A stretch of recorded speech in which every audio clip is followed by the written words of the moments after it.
High, আমি আবার আরেকটা ব্লগ নিয়ে চলে আসলাম। আবারও তোমাদের সঙ্গে আমার ছাদ বাগান শেয়ার করছি।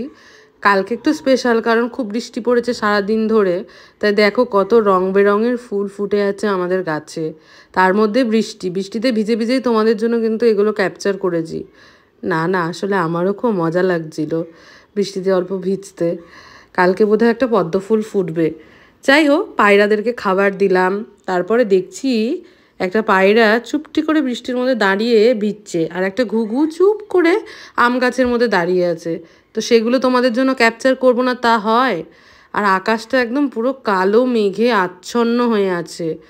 দারুণ দেখাচ্ছে প্রকৃতিতে।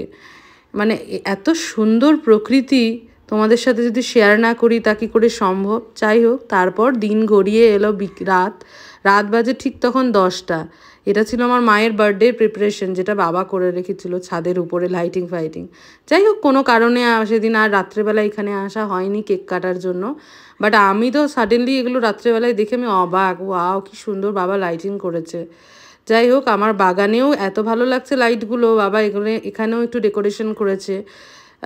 দেখো লাইটের কালারগুলোর সাথে গাছের পাতার রঙগুলোও যেন একটু ভিন্ন রকমের হয়ে গেছে। যাই হোক, তোমাদেরকে কালকে পূর্ণিমার চাঁদটা দেখাই। পূর্ণিমার চাঁদটা দেখো কি সুন্দরভাবে কখনো মেঘ ঢেকে দিচ্ছে চাঁদটাকে, আবার কখনো চাঁদ থেকে একদম মেঘটা সরে যাচ্ছে যখন চাঁদটা পুরো ক্লিয়ার হচ্ছে। তোমাদের যদি ভালো লেগে থাকে তাহলে একটা লাইক, কমেন্ট, শেয়ার, সাবস্ক্রাইব করে দিও। টাটা।